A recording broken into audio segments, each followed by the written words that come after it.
నిరుద్యోగులకు శుభవార్త పరిమితి పెంపుపై సర్కార్ కసరత్తు 5 ఏళ్ల 10 ఏళ్ల త్వరలో ప్రకటించే అవకాశం.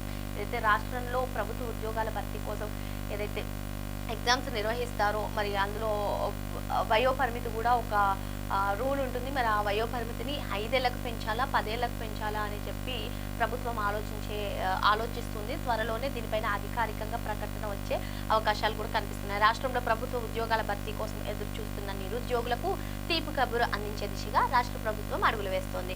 ఉద్యోగాల భర్తీకి సంబంధించి ఇచ్చే నోటిఫికేషన్లలో వయోపరిమితి పెంపుపై ప్రభుత్వం కసరత్తు చేస్తున్నట్లు సమాచారం. భవిష్యత్తులో వచ్చే నోటిఫికేషన్లకు వయోపరిమితి పెంచాలని ఇప్పటికే శాసనసభ శాసన మండలి విప్లు ఇటీవల ముఖ్యమంత్రి రేవంత్ రెడ్డిని కలిసి విజ్ఞప్తి చేశారు. మరి అటు శాసనసభ విప్ కానివ్వండి, శాసన మండలి విప్ కానివ్వండి, సో ఈ ప్రభుత్వ ఉద్యోగాలకు రాసేటువంటి ఎగ్జామ్స్లో వయోపరిమితిని పెంచాలని చెప్పి వాళ్ళు చెప్పడం జరిగింది. సో దీనిపైన 5 ఏళ్లు పెంచుతారా 10 ఏళ్లు పెంచుతారా అనే అంశం అయితే ఉత్కంఠంగా మారింది. త్వరలోనే దీనిపైన అధికారిక ప్రకటన వచ్చే అవకాశం ఉంది.